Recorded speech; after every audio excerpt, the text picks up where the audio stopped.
সাবেক প্রধানমন্ত্রী শেখ হাসিনা ও তার দোসরদের বাঁচাতে সচিবালয়ের ৭ নম্বর ভবনে পরিকল্পিতভাবে আগুন দেওয়া হয়েছে এমন মন্তব্য করে বিএনপি নেতারা আহ্বান জানিয়েছেন ঘটনা তদন্তে উচ্চ পর্যায়ের কমিটি গঠনের। বৃহস্পতিবার রাজধানীতে আলাদা আলাদা অনুষ্ঠানে এসব কথা বলেন দলটির নেতারা। সচিবালয়ে লাগা আগুনে জরুরি নথি পুড়ে যাওয়া কোনো স্বাভাবিক ঘটনা নয়।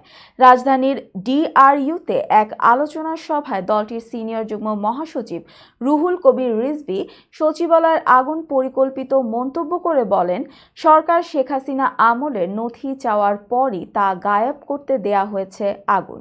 নিরপেক্ষ রাষ্ট্রীয় তদন্তের দাবি জানায়।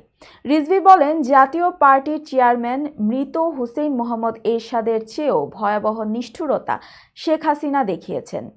সব জেনে শুনেই শেখ হাসিনাকে আশ্রয় দিয়েছে ভারত। গণমাধ্যম দিয়ে পরিকল্পিত অপপ্রচার চালাচ্ছে তারা। গুম, খুন ও ক্রস ফায়ার একের পর এক অপকর্ম যারা করেছেন তাকে সমর্থন দিচ্ছে ভারত। একথা জানিয়ে তিনি আরও বলেন, হাসিনার মাধ্যমে উপনিবেশ কায়েমের চেষ্টা করছে তারা।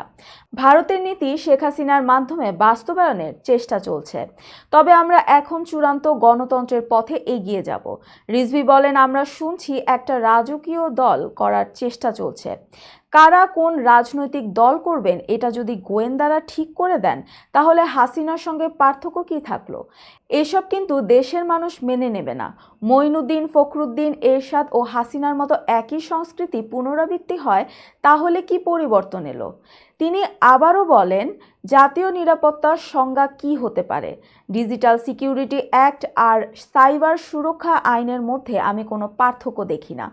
সাইবার সুরক্ষা 2024 যদি এদের হাতে থাকে তাহলে কি বাক স্বাধীনতা আবারও রুদ্ধ হবে?